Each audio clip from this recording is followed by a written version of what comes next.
In prime-time news this evening, no word yet. Prime Minister says government lawmakers he's spoken with have not been contacted in illicit enrichment probe.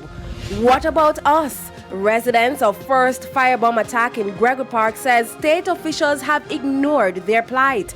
And Transport Minister says plan on the way to address stray animal crash nightmare in Westmoreland.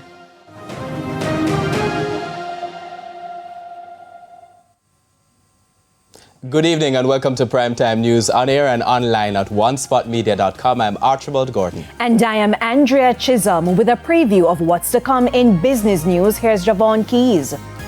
Well, Andrea, Jamaica's economy is estimated to have grown slower than initially projected in the April to June quarter. I'll give the details a little later on.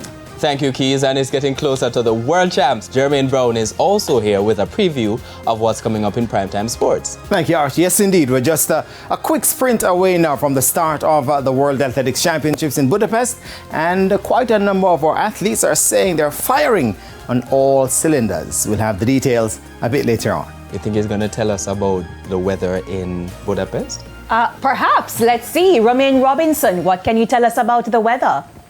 Thanks so much, Andrea. Now, in Jamaica for the remainder of this week, we're still expecting to be under the influence of that haze and that dust that we have been seeing over the past couple of days or so, but we still have some isolated showers dotted across western sections of the island this weekend.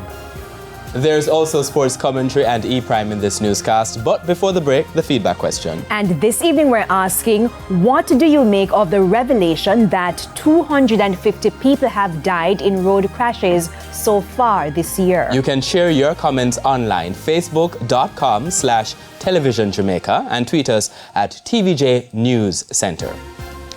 Stay with us. Primetime News returns right after this break.